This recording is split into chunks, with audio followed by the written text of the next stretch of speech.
اکبر ہماری پشت پہ ہے قبروں کی ایک قطار، جب گھر کے بڑے چلے گئے تو ہم بڑے ہوئے۔ تو آج کا جو ہمارا سبق ہے وہ ہے جمال القرآن کی تقسیم۔ جیسا کہ آپ کو معلوم ہے کہ کل جو ہمارا سبق تھا وہ اس کا مقدمہ تھا، اور مقدمہ کے اندر ہم نے 4 چیزیں پڑھی تھی۔ نمبر 1 تعارف رسالہ، وجہ تالیف، اسی طرح ماخذ اور مشورہ۔ جیسا کہ آپ کو معلوم ہے کہ تعارف رسالہ کے اندر ہم نے یہ پڑھا تھا کہ اس کتاب کو لمعات کے اندر تقسیم کیا گیا ہے۔ کوئی اپنی کتاب کو باب کے اندر تقسیم کرتا ہے، کوئی اپنی کتاب کو فصلوں کے اندر تقسیم کرتا ہے۔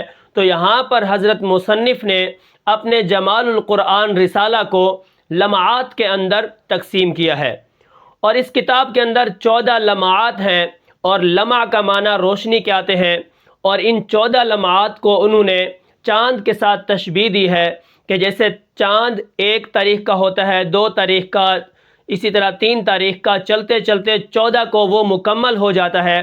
تو اسی طرح یہ جو تجوید کے قواعد ہیں، یہ جو لمعات ہیں، کہ جب انسان 14 لمعات کو پڑھ لے گا تو تجوید کی روشنی اس کے دل کے اوپر ظاہر ہو جائے گی، اس کے اوپر۔ تو چلیے اب جانتے ہیں کہ ان 14 لمعات کے اندر کیا کیا چیزیں بیان کی گئی ہیں۔ تو سب سے پہلے جو ہمارا لمعہ ہے وہ ہے پہلا لمعہ۔ اس کے اندر حضرت مصنف نے تجوید اور اس کی حقیقت کو بیان فرمایا ہے، ٹھیک ہے، تجوید کی تعریف کو اور اس کی حقیقت کو بیان فرمایا۔ اس کے بعد دوسرے لمعہ کے اندر لحن کے بیان میں، دوسرا لمعہ کس چیز کے بیان میں ہے؟ لحن کے بیان میں۔ لحن کا معنی غلطی کے آتے ہیں، اور اسی طرح قاعدہ کلیہ بھی یہی ہے کہ کسی چیز کو سیکھنے سے پہلے اس کے اندر جو غلطیاں ہوتی ہیں وہ ہم پہلے جان لیں، تاکہ آئندہ جو ہم قواعد پڑھیں گے اس کے اندر ہم غلطی نہ کریں۔ یہ لمعہ دوسرا اس لیے اس کو پہلے بیان کیا گیا۔ اس کے بعد جو تیسرا لمعہ ہے اس کے اندر تعوذ اور تسمیہ کا بیان ہے، یعنی جب قرآن مجید ہم شروع کریں گے تو تعوذ کب پڑھنا ہے، بسم اللہ کب شروع کرنی ہے، کہاں پر بسم اللہ جائز ہے اور کہاں پر جائز ہے، اور کون سی صورتیں جائز ہیں اور کون سی صورتیں ناجائز ہیں۔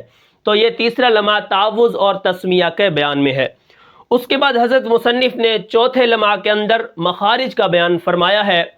اب مخارج، جیسا کہ آپ کو معلوم ہے کہ جس جگہ سے حرف نکلتے ہیں ان کو مخارج کہتے ہیں، جیسے با ہے، تا ہے، سا ہے، یہ کہاں سے نکلتے ہیں، اور وہاں پر اصول مخارج بھی بیان کیے ہیں کہ جیسے ہونٹ ہیں، اس سے بھی حروف نکلتے ہیں، اسی طرح شفتین، ہونٹ، زبان، لسان، دانت، یہ چیزیں وہاں پر بیان کی ہیں چوتھے لمحہ کے اندر۔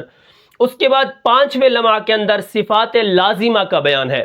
صفات لازمہ کون سی ہوتی ہیں؟ جو ہر وقت ہر حال میں حرف کے اندر پائی جاتی ہیں، اگر وہ صفات اس سے الگ ہو تو وہ حرف باقی نہیں رہتا، ٹھیک ہے، یہ صفات لازمہ ہے۔ اس کے بعد جو چھٹا لمحہ حضرت مصنف نے بیان کیا ہے وہ ہے صفات عارضہ کی تمہید کے بیان میں، یعنی چھٹے لمحہ کے بعد 14ویں لمحے تک جتنی بھی صفات آگے آئیں گی وہ صفات عارضہ ہیں، یہ اس کی تمہید کو جوڑا ہے، ٹھیک ہے۔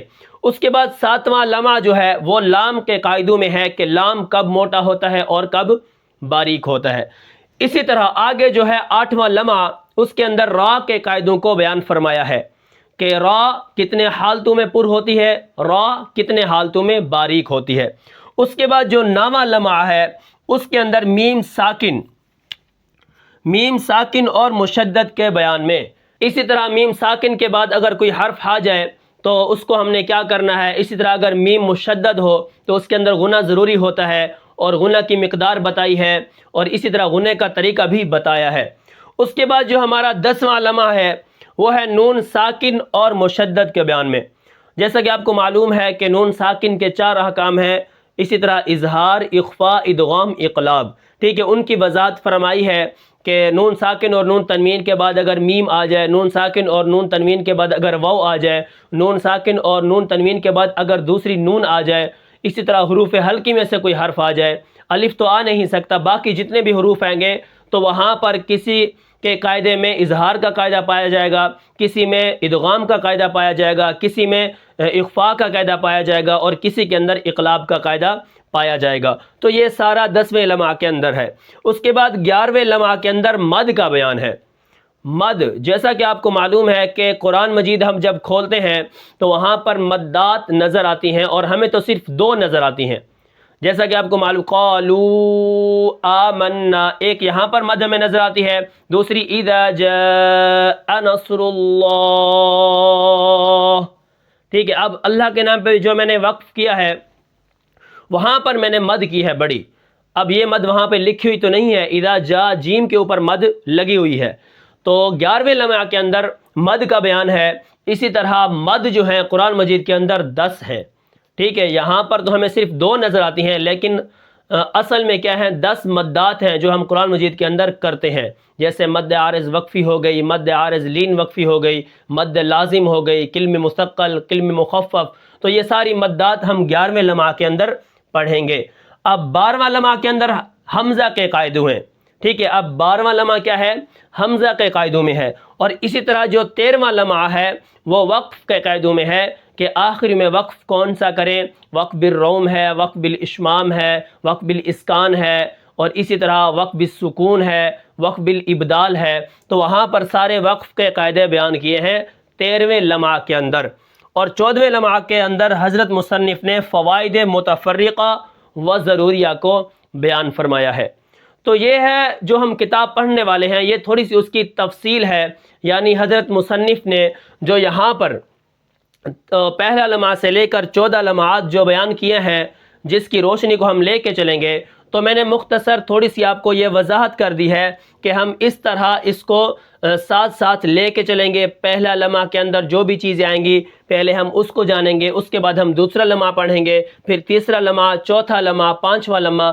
جس طرح چاند چلتے چلتے 14 کو روشن ہو جاتا ہے، تو جب آپ 14 لمحات کو پورا پڑھ لیں گے تو انشاءاللہ آپ کے دل کے اندر وہ روشنی پیدا ہوگی جو آپ کو قرآن پڑھنا سکھائے گی، قرآن کو خوبصورت کرنا بتائے گی، اور اسی طرح آپ کو جیسے انسان ایک روشنی میں راستہ معلوم کر لیتا ہے، تو آپ بھی 14 لمحات پڑھ کے قرآن مجید کو اچھا اور عمدہ اور تجوید کے ساتھ پڑھنا سیکھ جائیں گے۔ تو یہ تھا آج کا ہمارا سبق۔ میں امید کرتا ہوں کہ آپ کو سبق سمجھ آیا ہوگا۔ پھر ملتے ہیں انشاءاللہ اگلے سبق میں، تب تک کے لیے مجھے اجازت دیجیے۔ اللہ حافظ۔